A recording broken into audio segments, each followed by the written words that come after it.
it will be important for the company. So Vodafone Idea and Indus Towers should be on your radar. Absolutely. 6% higher on Voda and 4%, 5% on Indus Tower at this point in time. What do we have? First rate starting to come through. The Nifty is absolutely flat, 25,884. So at least in the green, right? For what it's worth. Small mercies. So the Nifty Bank is absolutely flat as well. The mid-cap index is up about 0.25%. The small-cap index will come up as well.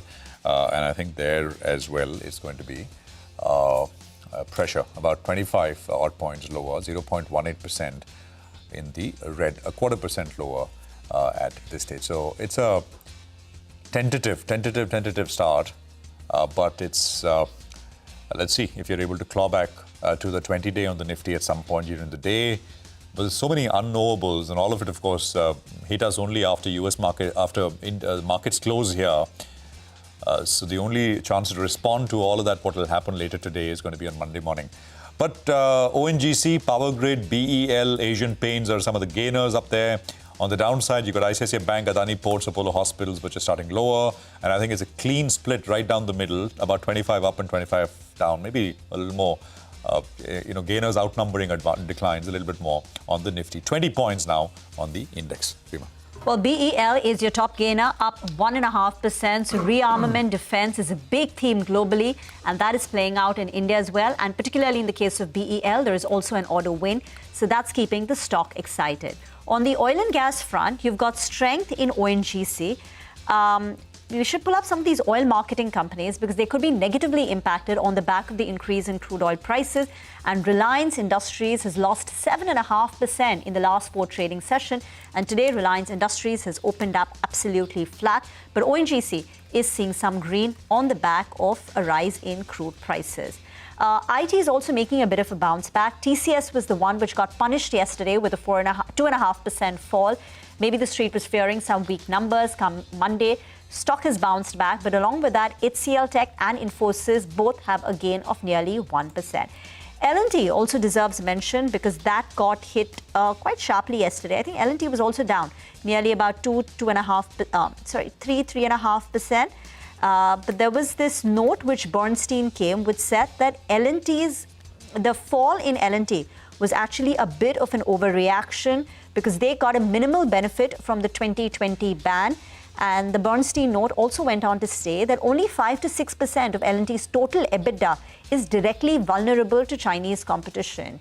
So the Bernstein report argued that the market reaction in L&T when the stock was down 3-4% could be an overreaction. And today you are seeing some green on L&T. Pull up a BHEL, a Thermax, and the other capital good names. So on the way up, we spoke about BEL, we spoke about L&T, IT names, Power Grid, Asian Paints is some green to begin trade with. Bharti Airtel.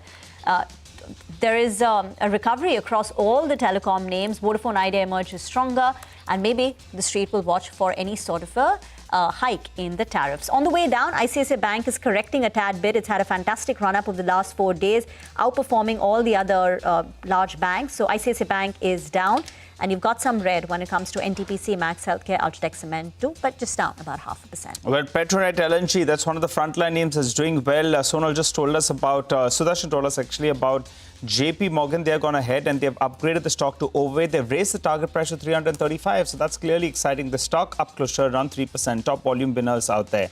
Nalco, well, that's pulled back a little bit. Remember, in yesterday's trading session, most of the metal stocks were under pressure. But if this bull run is still there, for metals from year on, which has been a consensus call, then maybe these stocks could see a recovery after yesterday's dropping that we saw. So you have Nalco up, Hindustan Copper as well, which is higher in today's trading session. What's down? Elcon Engineering posted its numbers. Slam dunk, stock down 10%. You have, transformers and rectifiers as well. The stock actually had started off in the red. Yesterday it was down close to an 8-9%, posted its numbers. It started off in the red, but I think it's pulled back a little bit. Let's get transformers and rectifiers up for you on the screen. Now it's up close to around 0.5% or thereabouts. Power Mech, that's another company in there that's gone ahead and won a decently large size order over a longer duration. Power Mech, a stock that's fallen from 3,500 all the way to around 2,400. Well, that one is seeing some kind of green post that order win. What else is doing well? Cupid is up 2.5%. That one moves on very, very large volume. So keep an eye out on that one as well. And all in all, as we do this 2-minute market check, the markets are up close to around 60 points. there is a reason to see a bit of a bounce. But let's see whether or not this bounce is sustainable, because yesterday's session clearly will be plaguing the bulls. 20 DMA still 100 points away from the Nifty, but a bit of a relief start is what we're seeing. Prashant? Absolutely, and we need relief. God knows we'll need relief.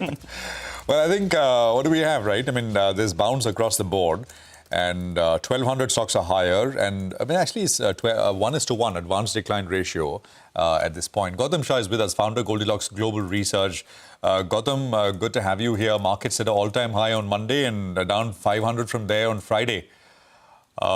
And so just technically, I mean, how do you reconcile all of this? It's just 9 days into 26, and it just seems like it's a whirlwind of news flow and new stuff thrown at us. Good morning, Prashant. Before I talk about India, let me just highlight that we are in the middle of a raging global equity bull market. So if you look at US, which is at lifetime highs and still doing well, if you look at Europe, if you look at many markets in Asia, with what Korea has done last year, Taiwan has done last year, China at a multi-year high. So the bigger point that I'm trying to make is that the global equity market bull trend continues. And in this, India has been quite an underperformer, in terms of the last year returns. And I don't think India is going to do anything special this year, at least on a relative basis. On an absolute basis, you don't need too much analyst acumen to say that we've been in a range for the last 6 weeks. I think 25,700 on the downside, 26,300 on the upside. It almost seems as if the market is not prepared to break out. And there is this too much happening on the economy and Trump versus the domestic liquidity that seems to be keeping our market afloat. But I wouldn't be too bearish. I do believe that there is scope for some downtake. But on an index level, with two pillars of the market, which is technology and reliance, not firing in, there is just too much responsibility on the bank Nifty to keep the market safe. So I think the Nifty will keep you interested. It will continue to behave like a pendulum, but I don't see it break out or break down immediately. But there are still a lot of stock specific opportunities. And I think this year is going to be about stock picking and theme picking. So while the Nifty continues to trade in the range, my case is that we will eventually break out on the upside. But before that, we need to deal with a lot of news flow, and hopefully the government does something in the budget that propels this market. Do you have a target? Gautam, hi, morning, Reema here. On the Nifty, say for the next 12 months, and you spoke about this being a stock-specific market. Given that overall we could be in a bit of a range, what would your top ideas be? Well, there's a very clear move from growth to value. Why do you think PSU banks did better than private banks? Why do you think non-ferrous did better than ferrous? Why do you think the entire PSE space has made such a good comeback in the last couple of weeks? So anything that was very richly valued has been a big underperformer in the last 3 to 6 months, because the market does not want to discount any more into the future. Market does not want to discount into Excel sheets anymore. It wants to discount actual earnings. So keeping that in mind, we want to be in pockets where valuations are comfortable, relative strength charts are good. Metals have been my favorite. I think every time I've been on your channel, I've spoken about it. I do believe that the metals index can appreciate another 15% from here. So all dips are a buying opportunity. I do believe that the entire PSU pack is the opportunity of the year with across the board strength, apart from defense and railway. So X of defense and railway, I think the entire PSU space looks good. And I'm still pinning my hopes on the bank Nifty. I know it's surviving around that level of 60,000, but the way PSU banks are placed and the way some of the private banks are placed, this sector is also likely to make a comeback. Okay, all right. Hi, Gautam. Good to see you in. Gautam, on the Nifty, what are the targets? Well, as I said, this is not a market where you focus too much on targets. I think the range is very clear, 25,700 on the downside and about 26,300, 350 on the upside. Eventually, we do believe that the Nifty will break out on the upside. And if that happens, my working number for the next 12 to 18 months is 28,400. But it's going to be a very hard work to move up. And as I said, the bigger opportunities in the mid caps and small caps and not in the Nifty and the large caps. Coming back to the equity markets in a bit, but what about precious metals? All that glittered was gold and silver in 2025. Do you think both those two have run their course, or is there more to go? I think they've run their course. I think that's been the view for a month now. Yeah, We have seen a parabolic move. The studies are not supportive anymore. And I do believe that both gold and silver are likely to see a large price and time correction. And if that were to happen, I think the focus will go back into the equity markets. I would rather be very bullish on the base metals. I think that's really the trend of the year. You have seen what's happened to copper, aluminum, zinc, lead, nickel. I think base metals is probably the story of this year. And I think the proxy stocks in India and world over are likely to stand out. Okay, all right. You want to give us a view on the big boy Reliance Industries? You know, I was looking at it on the charts. That one was actually one of the leaders for the last few months. And very quickly, it's corrected from a high, the 52-week high, closer to around the 200 EMA. Now, that's an important stock from a Nifty perspective as well, more than 10% weightage. How is that looking? Yeah, so we don't have a recommendation, but I think Reliance being 10-11% of the Nifty is obviously a very important stock. Just 3 days back, it was at lifetime highs of 1610. From there, we've seen a bit of a collapse, and it does seem as if Reliance has also run its course at the recent high. So I think it's just going to trade in a range with possibly a negative bias. So that's not going to help the Nifty and the entire market. So that's a problem area. And the entire technology space, I've been maintaining this view for a while now that technology versus Nifty or versus the rest of tech in the world, I think Indian tech is going to see a big phase of underperformance, maybe by not falling too much, but not rising. It's just going to be in a range with a negative bias. So these are the 2 pain points of the market right now. Yeah. No, they are. What about the entire defense space? I mean, thematically at least, Gautam, there is one, अगर मैं हिंदी में बोलूँ एक सारांश जो भी कुछ हो रहा है उसका ये है कि defense, everybody is going to spend a lot more on defense, right? I think Trump last night basically saying 50% they want to increase defense. By the way, US spends more on defense than the next 5 countries put together. They want to increase defense spending by another 50%. So everyone, I mean, Europe is remilitarizing. Defense stocks, by the way, global defense stocks, BAE, Lockheed, so many of them, they've all done phenomenally well last 1 year. You think in India that is a theme which will make a strong comeback? Well, I think defense is still a global theme because the valuations are still comfortable and I don't think they've gone out of hand. So globally, defense is a theme, but I don't think Indian defense is a theme. We all believe in the concept of discounting. And I think the next couple of years, all the positives are already in today's prices. And many of the top defense stocks are trading at very, very rich valuations. So I don't think defense is an opportunity. As I said, I don't want to do any sort of adventurous investing at this point of time. I want to be in brick and mortar companies which don't get impacted so much with foreign policy. And that's probably the reason I'm very comfortable with banks, metals, and PSU. One slightly leaning on into the fundamental territory. Budget is around the corner, right, Gautam? Any plays out of there? I mean, matching expectations with technicals, Gautam? Anything at all? See, firstly, I think our market has been supported completely by domestic money. And I'm sure the government realizes that with 30,000 crores coming in every single month. So the Indian investor has showed its confidence. The government has done a lot in the last 1 year with GST and the income tax measures.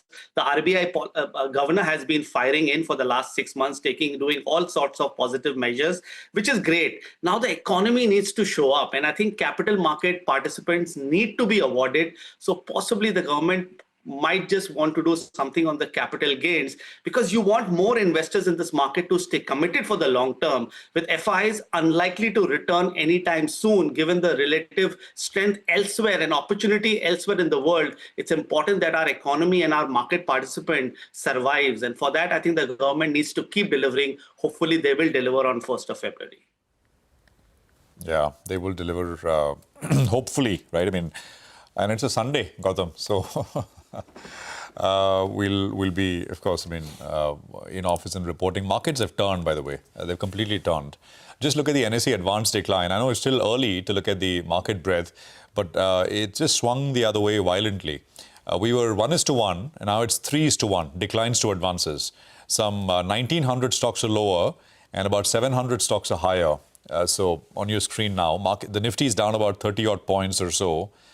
At this point in time. If you can just look at Reliance Industries, I mean, RIL is still in the green, but it's also come off the highs by about 6-7 rupees. What else? So the index is not down that much. Maybe you can just look at the indices, mid-cap and small-cap indices. Mid-cap index is down a third. Mid-cap index sold off 2% yesterday. The small-cap index, of course, has been an underperformer anyway. It was also down 2% yesterday. Small-cap index is losing another 1% this morning already. So, yeah, I mean, things are not lasting. Things are not holding, at least at this point.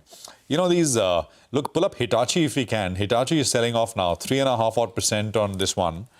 So, it's so sharp sell-off, right, yesterday on Hitachi.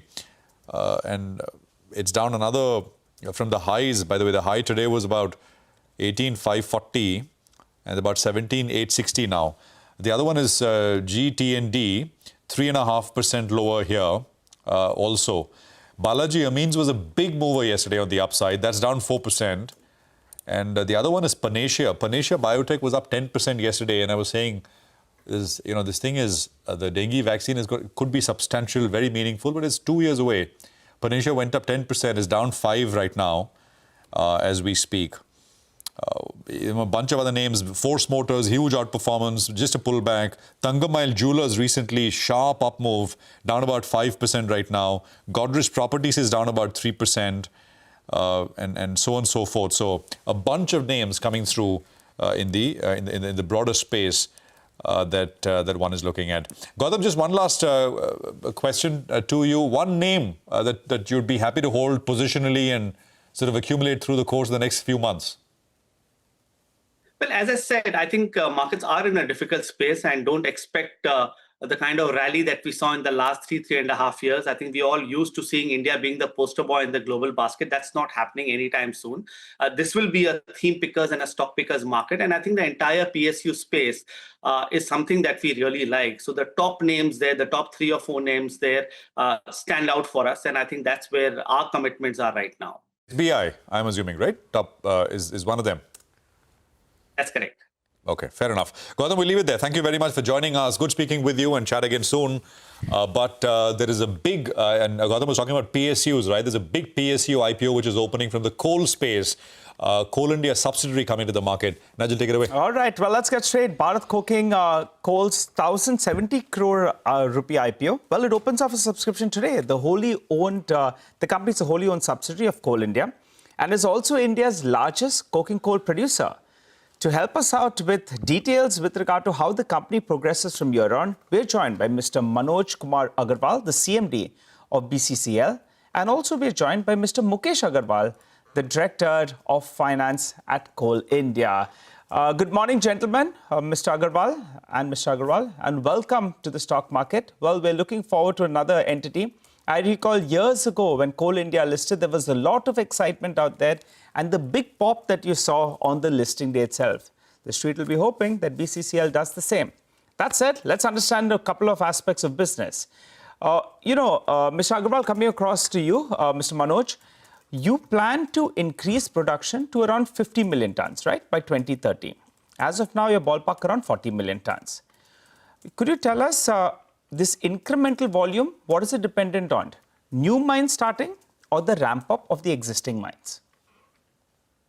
Good morning. Actually, you have to understand BCCL, Bharat Coking Coal Limited. Presently, we are doing 40.5 million tonne and 29-30 we will go up to the 56 million tonne.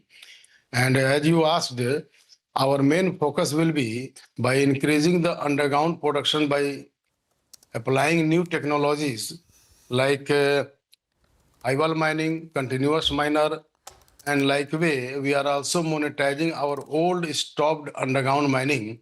We have awarded 5 old stopped underground mining and one of them has already started production. And second thing, our 80% production comes from the open cast mines. We are operating in BCCL total 34 mines, 25 open cast mines, 4 mixed mines and 4 underground mines. And in open cast mines, you have to understand our geological condition of the BCCL having headquarters in Dhanbad. We are having 16 seams and due to less area to operate as we are facing, there is some space constant. We are amalgamating Right. our small mines into a large mine. And last year, one of the mine, NTST Lodana, has started with 6 million ton plus, and now onwards it will go up to the 8.5 million ton. Okay. So in this way, our production will improve up to 56 million ton in 29-30. And one thing more, our production is directly attached, coking coal is directly attached with the steel industry, Yes. and they want vast coal. We are having washeries, 5 washeries having 13.65 million ton per year capacity, which will also go up to 29-30, Got it. around 27-28 million ton. You know, Mr. Manoj, So, we have this detail, sir, Yes. with regard to this, and you have mentioned that as well. So let's get a couple of other aspects that are going out, since the focus is obviously going to be on washed coal, which in turn then can be used by the steel industry. So let's get a few parameters out. Tell us, what is the EBITDA per ton difference for washed coal as well as what you're currently selling? How does it differ with the blended EBITDA per ton? How much better is it? you know, after washing of the coal, the price rises like anything.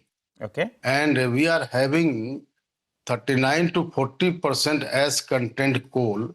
And after washing, we will reach up to the 18 to 19% as content coking coal.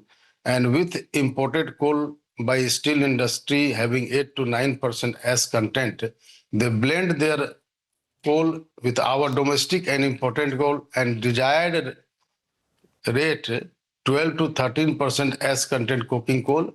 With this coking coal, they produce steel, and around 17 to 1800 rupees per ton. It will increase after the washing. That is, rate will be from the 10,500 to 14,000 rupees per ton. And all this incremental realization, most of it will flow to the EBITDA per ton, sir? This 3,500 rupees per ton, most of the realization gain? In a simple word, delta becomes 3 delta Yeah. in terms of the EBITDA. And it goes to the entirely to the P&L. So just Mr. Mukesh Agarwal, since you're going to give us some numbers out there, in simple terms, the blended EBITDA per ton for the company is how much, of BCCL? And It becomes, yeah. Normally it is 400 to 500 rupees. When it will be washed, it will go to 1700 rupees per ton. Okay, EBITDA per ton, right? Yeah. Got it. Okay. Gentlemen, good morning. This is Reema here. Mr. Agarwal, Mukesh, if you could just talk about the dividend policy, because that is something that, the street gets very excited when they hear about a PSU. So from BCCL, what is the mandated dividend policy? Madam, in the Coal India, all the companies are following the DIPAM guideline for the dividend. Though those are unlisted companies, but they are following the policy of the DIPAM. That is 30% of the PAT or 4% of the net worth, which is the minimum. That all subsidiaries are following. And in the coming days, Bharat Coking Coal will also follow the same policy of the DIPAM, minimum dividend. Maximum they can go as per the availability of the cash. Got that. So that's on the dividend policy. And one more question, Manoj, since we were talking about the increase in the EBITDA per ton with more contribution coming in from washed coal, etc.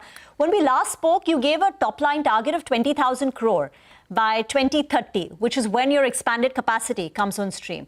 What would the absolute EBITDA look like, or the margins? Actually, presently we are giving steel industry around 1.7 million ton clean coal. Up to the 29-30, our production of clean coal will be around 9 to 10 million ton. And also we will supply 10 million ton of the raw coal to our nearby washeries of Tata, like that, in Jindal. So production of the clean coal, washed coal will be improved, and that way EBITDA will also be improved, and it will be very much beneficial for our investors. And in this continuity, I will also like to mention that our reserve is around 8 billion ton, and it will last more than 100 years. So there is every benefit for investor in every sense. Okay, all right. Just to clear the point, sir, at that 20,000 crores of revenues, what could the margin look like? Since the EBITDA per ton is going to go up by such a vast proportion, your contribution to the steel sector's demands as well is going to go up. So how much higher can the margins go? Actually, in the 2030, we had projected net profit of around 2,900 crore rupees. Okay. And if we will convert into the EBITDA, it will go around 5,000 crore rupees plus. Oh, all right. So that you're talking about a big jump in the EBITDA number. As of last count, you're doing close to around 1,200 to 1,500 crore rupees of PAT. But now you're saying that by 2030, what will the number be, sir, on PAT? Net 2,900 crore rupees around. 2,900 crore rupees.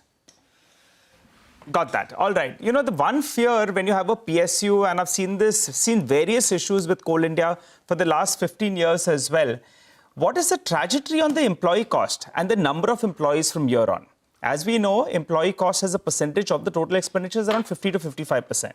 And the last count I have, total number of employees you have is around 31,400. Employee cost is around 650 crores. But both those numbers have been gradually coming down. So how do you see both these two move? In terms of BCCL, what is the projected employee is around 22,000 employee will be there by 2030. And with the natural attrition of the employees' cost will go down. But simultaneously, wage revision is also due from June 26. So it will be almost decreased by 10% because of the wage revision. The corresponding reduction will not come. But 10% we are expecting the employees' cost will come down in the near future. Okay, and what is the proportion, sir, of this employee wage revision? Because various times you've seen that the employees go on strike, the demands are not met. You've given us a timeline later in June, but normally what is the quantum? Normally the wage hike will be around 15 to 20%. 15 to 20%. Okay, all right, got that. So 22,000 employees, the employee cost comes down. But then there's another element, right? The contractual coal. That's the contractual cost that you have as well in your books. So how much contractual coal was mined last year? And in that mix of around 56 million tons, what will it be like? Our production by contractual means will be around 75 to 80%. By MDO means or hiring of the coal and OB. So it will be around 80-85% in 29-30 of the contractual production. And we are also expanding our mines through contractually. So it will be in the limit of the 80-85% of the contractual production. All right, Mr. Agarwal, before we let you go, just throwing this out to you all, just for some closing comments. This year, you're going to end with a degrowth. That's a well-known factor because of the flooding and various other factors. But you have a longer trajectory ahead. If you were to give a message to the investors that are looking to subscribe to this issue, what would that be? There'll be a lot of them who are watching this interview and want to know whether or not they should be subscribing. So what do you tell them? Just you have to know, mainly our Bharat Coking Coal Limited is the strength is our coking coal and washery, and importing from the Australia, our production will increase, then our import will decrease, and it will improve our country mission of the Atmanirbhar Bharat, and investing in this company will be beneficial in every sense for every our investor, as our coal reserve is more than 100 years and it is a 50 years old company. There will be no any doubt about the investing in our company. Got it. Okay, all right, Mr. Agarwal. Appreciate you all joining in, Mr. Manoj as well as Mr. Mukesh. Wishing you all the best. Valuation-wise, it appears pretty much in line with what the street was working with. And I believe there's a lot of interest as well. So subscription could very well be oversubscribed. And maybe, in fact, there'll be some listing gains as well. Thanks a lot for educating us on the business. On listing day, we request you to join back again and educate us about the near-term as well as the medium-term outlook. All the best for this issue. Thank you. Thank you. Time to slip into a short break. On the other side, Reema will be waiting for us. She's going to be taking us through our special segment, Quarter Se Quarter Tak, and we'll be focusing on the tech space. Stay tuned.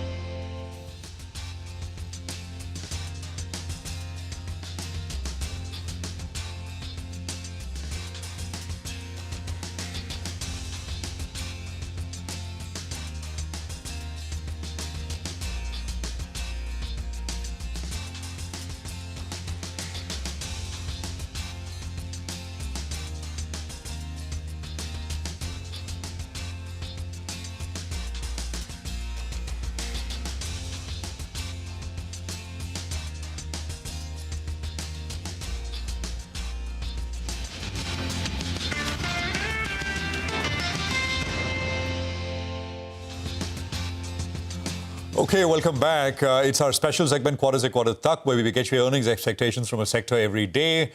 And what else but IT, which is going to be kicking off the earnings season in right earnest. Reema has walked across to the wall with expectations. Reema, over to you. Thanks so much for that. So as the December quarter earnings season kicks off for Indian IT, expectations are fairly anchored because Q3 FY26, that's the December quarter, is generally a seasonally weak quarter. There are furloughs, holiday, year-end, client shutdowns. So let's now begin with the top line, the constant currency revenue growth expectations on a quarter-on-quarter basis. For large caps, it's going to be very modest, but mid caps is actually going to be much better. So this is what the CNBC-TV18 poll throws up. It will begin with TCS. That's the first one to report numbers on 12th evening. A CNBC-TV18 poll throws up a top-line growth of about 0.5%. Then you've got HCL Tech also on 12th, and that is going to lead with a top-line growth of nearly about 3%. And that is largely on the back of strength in its products business. For the other two, as you can see, it's a very low single-digit kind of a top-line performance. Now, mid-caps, once again, are expected to outgrow the large caps. And the two stocks that the investors are very keen on is Persistent and Coforge. And these two are likely to see about a 3.5% constant currency revenue growth. Now, at a broader level on the demand front, it's not positive, nor are there any negative surprise. The demand environment has not materially changed in the last 3 months, though JPM recently flagged off some improvement in the auto tech spends from the OEMs, which is positive for ER&D companies. But other than that, we haven't seen any sharp increase in discretionary spending. Cost takeout deals continue to dominate, and the AI discussions are active, but large monetization still remains very limited. Now moving on to the FY26 guidance. And I think the headline here is that the guidance is narrowing, but it's not upgrading. So Infosys guidance was about 2 to 3%. It could come to about 2.5 to 3%. For HCL Tech, the guidance was 3 to 4%. It could come at 4 to 5%. And both these companies are likely to maintain their margins despite the INR tailwind, on the margin front. On margins, while the rupee depreciation, the FX helps, but margins are still likely to remain structurally range-bound. So here's how the currency moved in the quarter gone by. The USD-INR pair moved from 87.3 towards the end of Q2 to 89.1. And that is about 2% quarter-on-quarter rupee depreciation. And if you look at it on a year-on-year basis, it's about a 5.5% revenue rupee depreciation. Yet, despite that, margins are still likely to remain range-bound in Q3 because some companies have wage hike, there is the furlough impact, and AI-led pricing pressure. I think the key question investors will ask and listen for is calendar year demand commentary, tech budgets. Are we finally seeing budgets improving, AI monetization clarity beyond pilots and a productivity talk, and discretionary spending recovery still remains elusive. Finally, let's put the stock price and the valuation in context. Now, the Nifty IT index did well in the October to December quarter. From 1st October to 31st December, the Nifty IT index was up 14%, outperforming the benchmark by nearly 4%. Despite this, the index is still underperforming. In the last 1 year, it's down close to about 12%, and this is the valuation. For large caps, as you can see, it's between the 20 to 24%, largely 24 times, largely within the long-term average. Mid-cap valuations are superior, but then they are growing faster in a softer demand cycle. Back to you guys.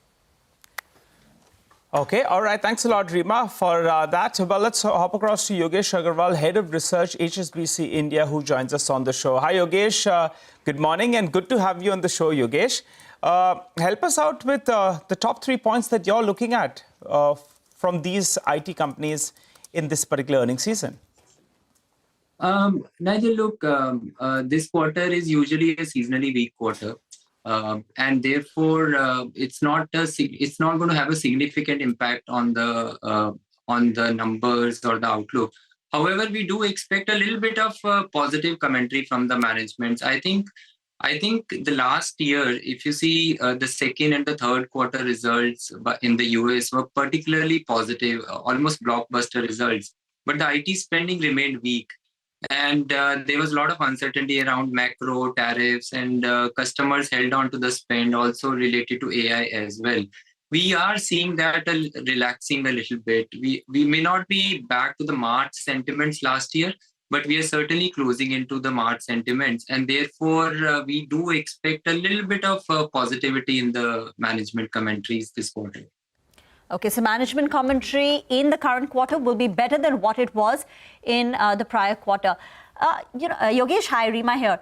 So growth expectations are well anchored. We know it's going to still be an improvement in growth for this year versus last year, but not a runway growth. Maybe for large caps, it will be about 3, 4, 5%. Mid caps a little bit better. But are there any stocks or pockets where you are seeing a valuation mismatch, where one can actually, take a tactical or as an investment idea because of a mismatch in valuations? Yeah, Rima, look, first of all, I think big picture, I don't think this sector can grow double digits on a sustainable basis. We are just too large. Just to give you a context, we think at least 1/3 of the global IT work is done through India today. Okay, so at that scale, gaining market share to grow double digit is just not possible. So we are quite linked to the global tech spend growth, which means that on a sustainable basis, larger companies probably can grow mid-single digits. And therefore, it is very tough to see a very high double-digit compounding in the stock prices as well. So where investors could see more value is smaller companies, because what has happened 10 years back and now, scale is no more a significant advantage when you go bid for a larger deal. And therefore, smaller companies are getting the same place on the table as a larger one. And hence, at their scale, they can grow faster on a sustainable basis. Some of them can grow high single digits. Some of them may actually grow double digits as well over the next 3 to 5 years. And market craves for growth. So as they grow double digits, I think the stocks can compound as well. And despite the premium valuations of mid-tier, they may still compound. So I think that's where there could be a lot more value than top tier, if you're looking at from a long-term compounding perspective. So when the IT index did well in the October to December period, we saw that relief rally, recovery, outperformance. Yes. When you spoke to investors, both domestic and foreign investors, what was their reading of that outperformance? And what is the holding now or the view? So, Rima, last year we were overweight on the sector purely because we believed that IT growth outlook will improve this year, and stocks, therefore, although at the bit of a reasonable valuations, could outperform the market. In fact, this quarter in our preview report, we have downgraded the sector to more market perform, inline performance this year, because the stocks have run up 10 to 15% already. So I think what has happened is through the year last year, there was a realization that AI is not is negative. Obviously, in the near term, there is a deflationary impact, but not as negative as what people thought earlier in the year. And secondly, there is not more comfort around tariffs, and the corporates are a lot more comfortable to increase the spend this year on an overall transformation and overall tech spend. So both these factors led to a little bit of a better confidence for this year, and then hence the stock prices reacted to them. Okay, thank you very much, Yogesh, for joining in. We hope you can join once we start getting the individual companies and the earnings results from them. Vikash Kumar Jain, India strategist and head of India Research, CLSA, is now joining in. Vikash, thank you very much for joining in. You believe that the reduced relative premium to peer markets after India's record underperformance in 2025 should improve the acceptance of India. So lay out for us, how do you see 2026 to play out and what your big bets and themes would be? Hi, Rima. Thanks for having me.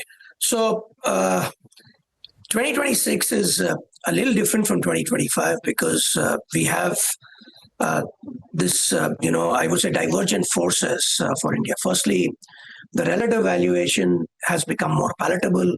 And what that has done is maybe foreigners can start looking at India. But at the same point of time, despite record underperformance of the market last year, we find the market actually slightly higher on PE than where it was at the start of 2025. So from that perspective, absolute valuations do not leave a lot of room for re-rating. So the way we think about it is if during the year, due to global fears on consolidation in the AI space, on the AI global bull market, or fears of a yen carry trade, leading to some kind of a need for defensiveness, that's where India becomes an acceptable portfolio hedge globally. Within our domestic setup itself, I think 2025 saw a lot of large policy announcements in the form of income tax cut, in the form of GST cut, in the form of even several rate cuts. 2026 from that perspective will be less about announcements because I think a large part of the fiscal and monetary room for the government is gone. I think they will continue on fiscal consolidation.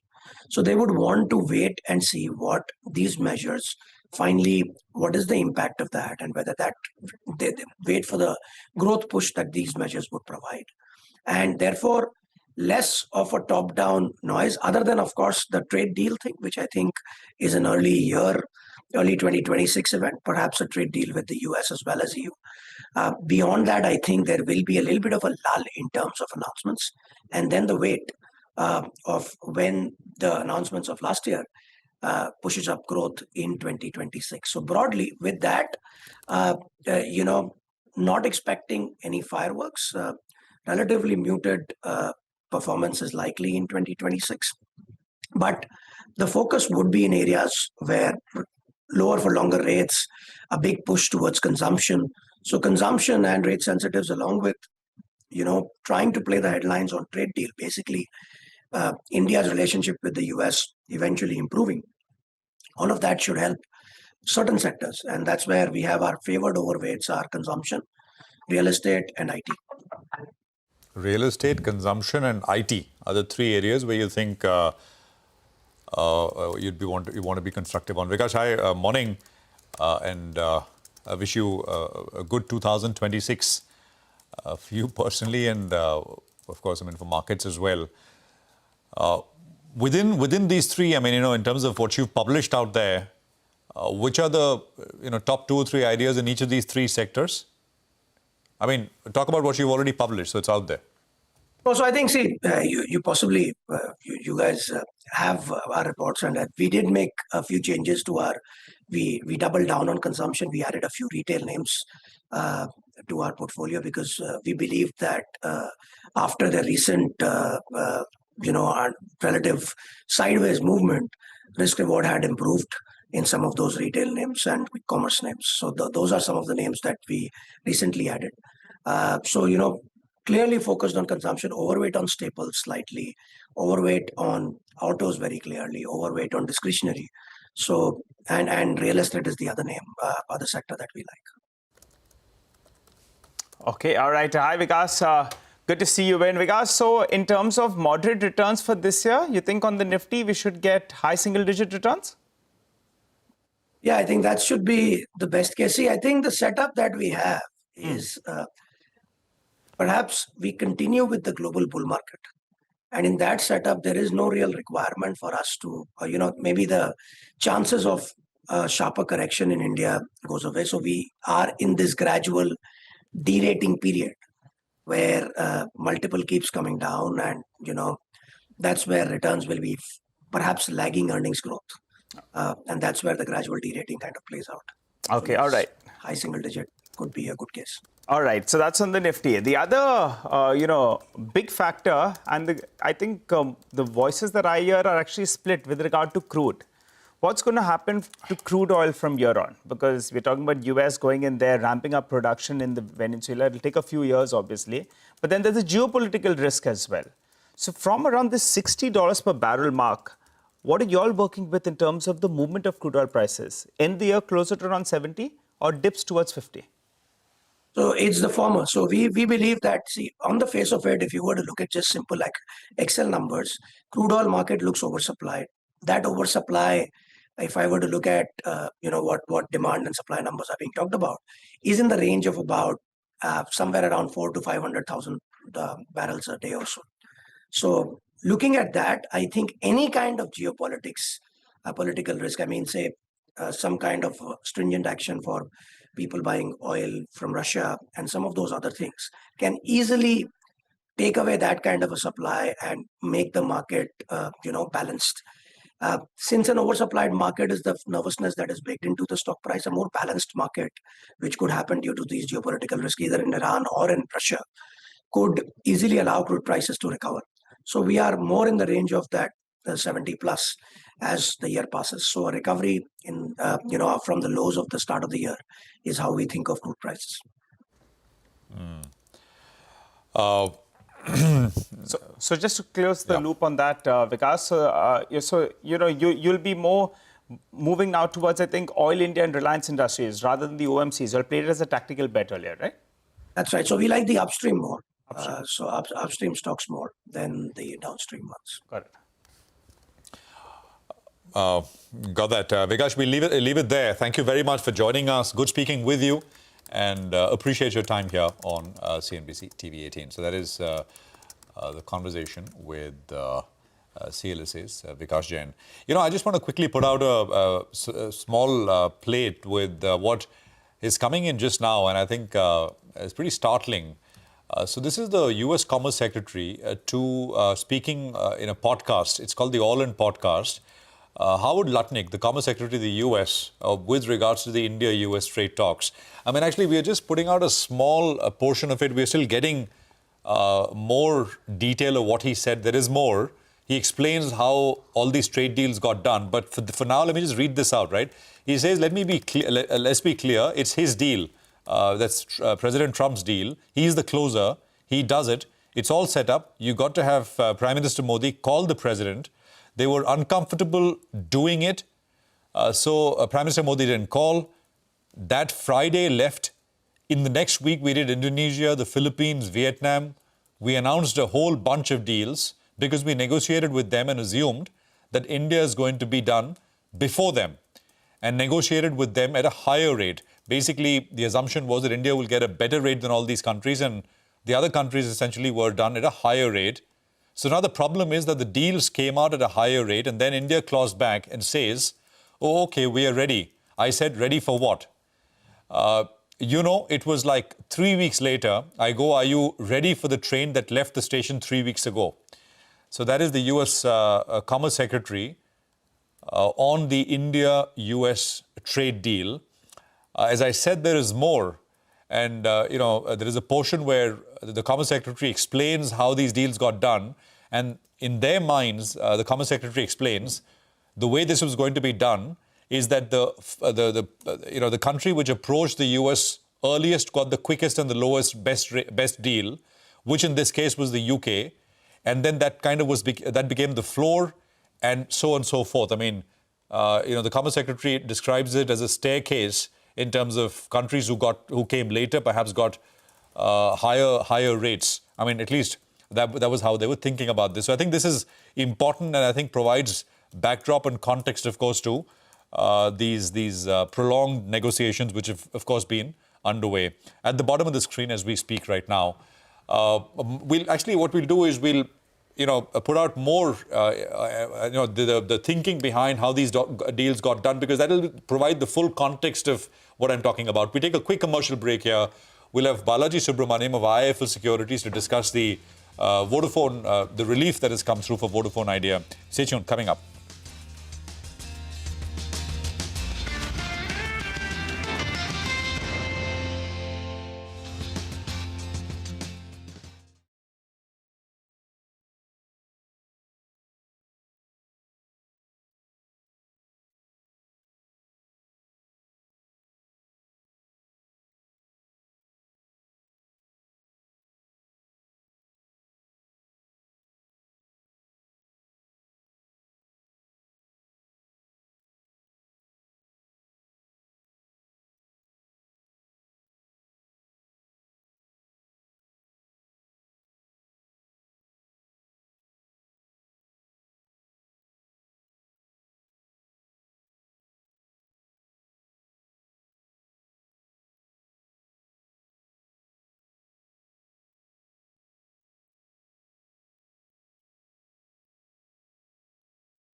Welcome back. Let's put the spotlight on Vodafone Idea, Industars and the entire telecom space. Significant relief coming in, AGR relief coming in from Vodafone Idea for DOT. And now we've got official communication from the company when they intimated it to the exchanges. Balaji Subramaniam from IFL Securities is now joining in. Balaji, thanks for joining in. First, outline the cash flow relief for Vodafone Idea versus the earlier situation. Hi, good morning. Thanks for having me on the show. The big relief has been that if you look at what was mentioned in media reports last week, it said that the relief is primarily for the next 5 years or 6 years. And from FY32 onwards, they will have to make the payments in 10 equal installments. But actually what the company has notified today is that the relief is until FY35, and the payments will be only from FY36 onwards. Not only that, they have also quantified the payments that they will have to make in the next 10 years, which is a maximum of 124 crores per year until for the next 6 years, and subsequently it's about 100 crores per year for the subsequent 4 years. So all what that means is that their cash flow payouts on the AGR matter will be not more than 125 crores for the next 10 years, which is a significant relief versus what the original payment schedule was, which is like 16,000 crores for 6 years from FY26 to FY31. So I think as far as the AGR matter is concerned, of course, we will have to see whether there is any reassessment of the dues after the detailed audit that the DOT conducts. But all that is for, a period which is 10 years out from here. And I would argue that, if the liability is frozen at today's level for the next 10 years, so effectively in PV terms, it's about a 65% relief because basically, the company doesn't have to bear the time value of money. So net, I think the AGR matter is, more or less settled as far as, the cash flow implications and the stock price is concerned, at least for the next 10 years. But Balaji, morning, Prashant here. Does it change your per share value for Vodafone Idea? So the thing is, one has to look at that versus what is already priced in.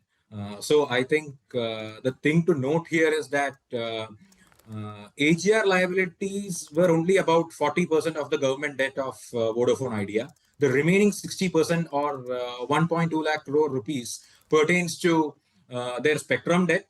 And that is, that is a big issue because while the payments are not that meaningful, I think they have to pay about 6,000 crores next year, followed by 15,000 crores in FY28. And from FY29 onwards, for the next 5 or 6 years, they have to pay a sizable 26,000 crores per year. So I think that is also something which needs to be taken care of. One way that might happen is some fresh investor coming in, equity investor coming in, and the government, getting diluted because of that investor coming in, and subsequently the government converts more spectrum debt into equity. So that can be one way of that happening. So, the thing is, even though the cash flow will significantly improve, and based on that, if the fundraising goes through debt, equity and all, then I think the equity value creation will be meaningful. But of course, the catch here is that there will be meaningful dilution, and it depends on at what price the fresh equity issue happens and the government converts. No, Balaji, the government may dilute its stake. It doesn't have to be fresh equity, does it? No, but from where will the company get the money to? No, that is the whole point. My only thing is, does Idea, the bigger question is, with this AGR matter, as you said, now settled, does the company become investable? Can you imagine a scenario where this once again becomes, market cap is already 1,30,000 crores. Will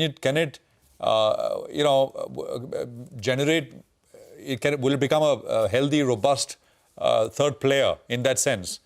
With this review, can you imagine a situation such as that?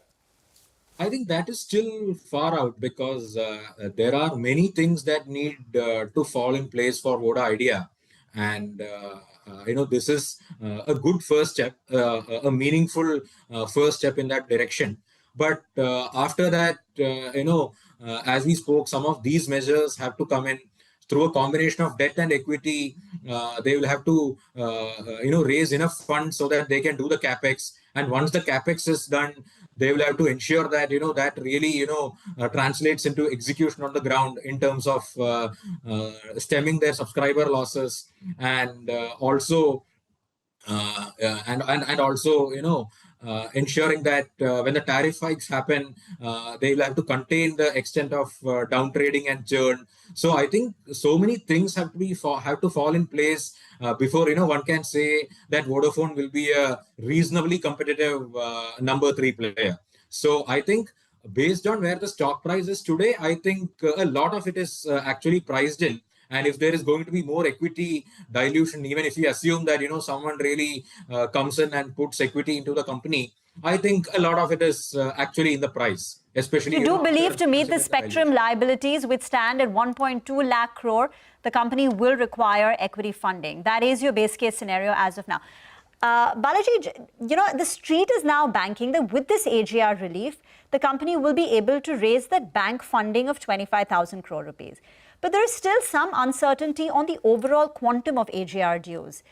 It's frozen at 87,000 crore, but there is a committee which is going to be formed which will reassess the dues, which means there is still a possibility that the AGR dues may come down further, providing relief. So till we get the clarity, do you not think investors will want to wait? Even banks may not want to wait. I mean, bank funding may not happen till we get clarity on the overall quantum of AGR dues. I mean, is that a likelihood or the way it should play out?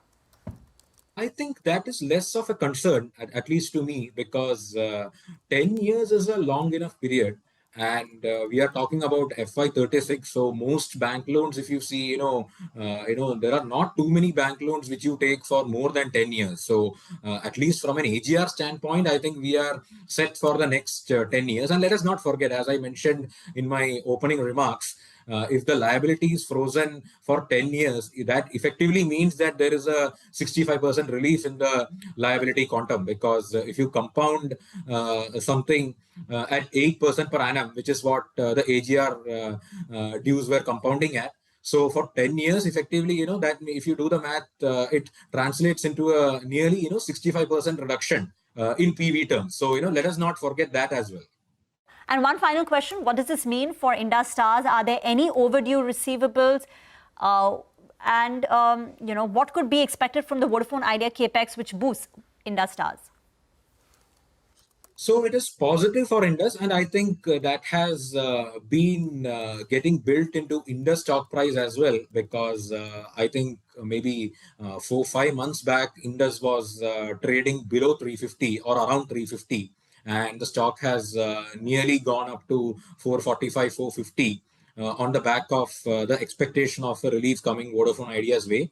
So it is clearly positive, because once Vodafone Idea starts rolling out, especially on expanding its 4G coverage, you will see the tenancy ratio improving for Indus. And Bharti also is continuing to do rural 4G rollouts, even though they may be close to the fag end of that rollout process.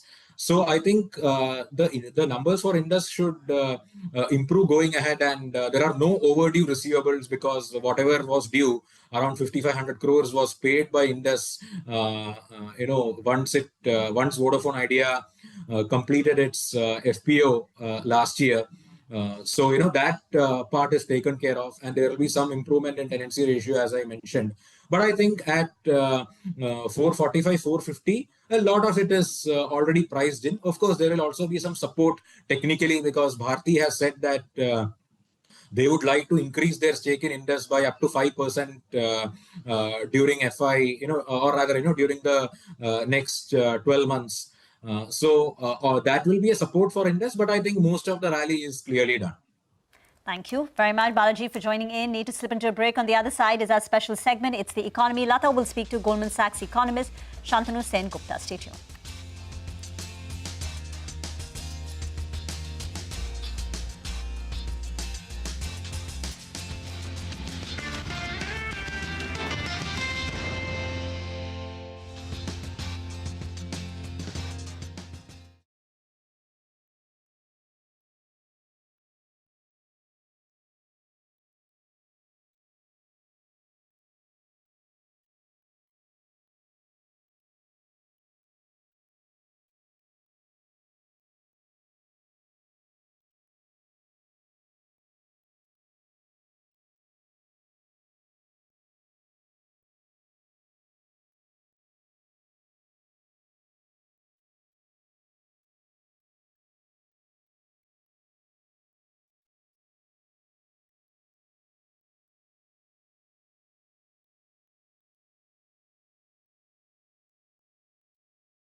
Welcome to It's the Economy. The Indian economy starts 2026 on a mixed note. The MOSPI, that's Ministry of Statistics, sees the current year GDP at 7.4%, but it is indicating slowing consumption in the second half.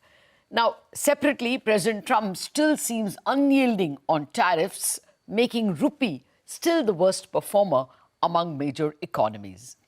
The budget has run out of space to stimulate, and long bond yields, if you look at them, have been rising despite 5 rate cuts.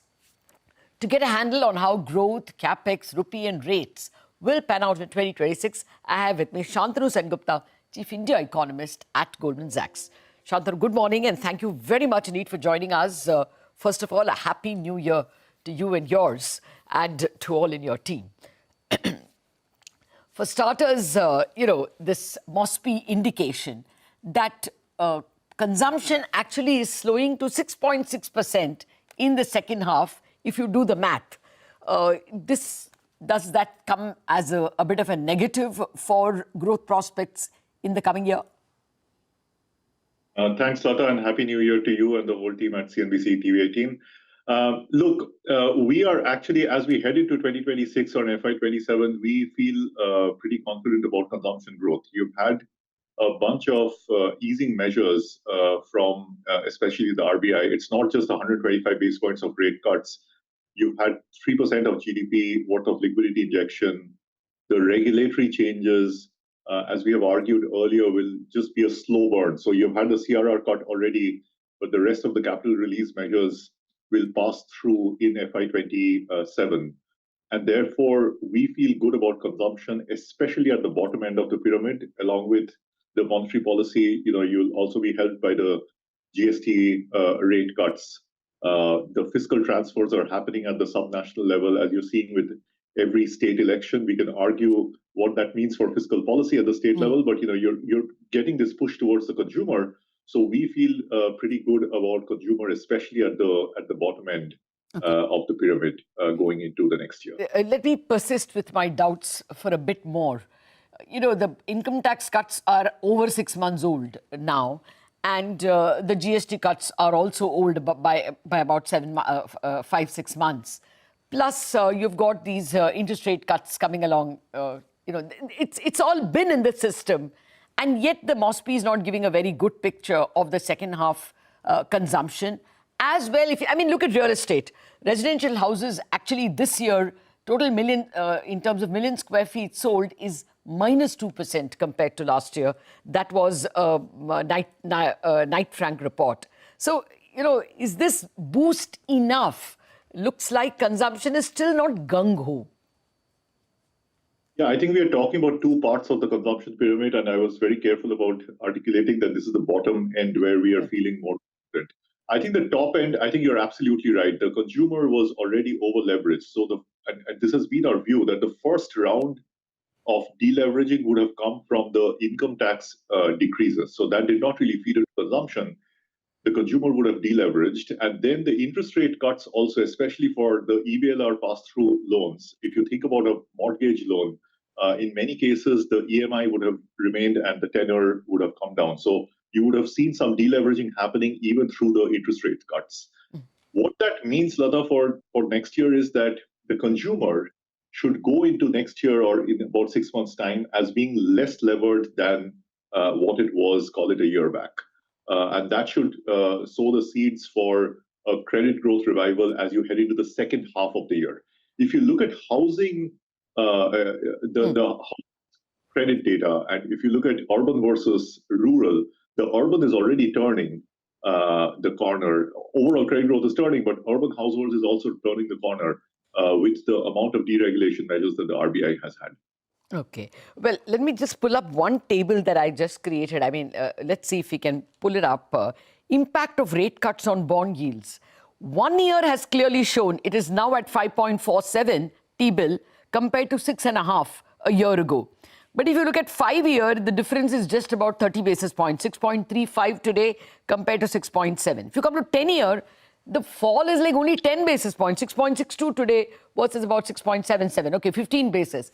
15 year, actually today's yield is higher than what it was before those 5 rate cuts at 6.89. Will this restrict, the kind of growth you're expecting? And I'll just add, Lata, that if you looked at the 30-year also, the curve is looking quite steep. No, absolutely. I think there are two things happening, and we have a chart also in our Outlook report. If you look at financial conditions easing in India in the first half of the year versus the second half of the year, that is calendar 25, you would have seen a significant amount of easing coming through both rates, short end and long end, and some FX in the first half. In the second half of the year, your story, the story that you put up is absolutely true, that long end rates have especially gone up. Even short end rates, I would argue, spiked a little after the RBI turned to neutral after the 50 basis rate cut in June.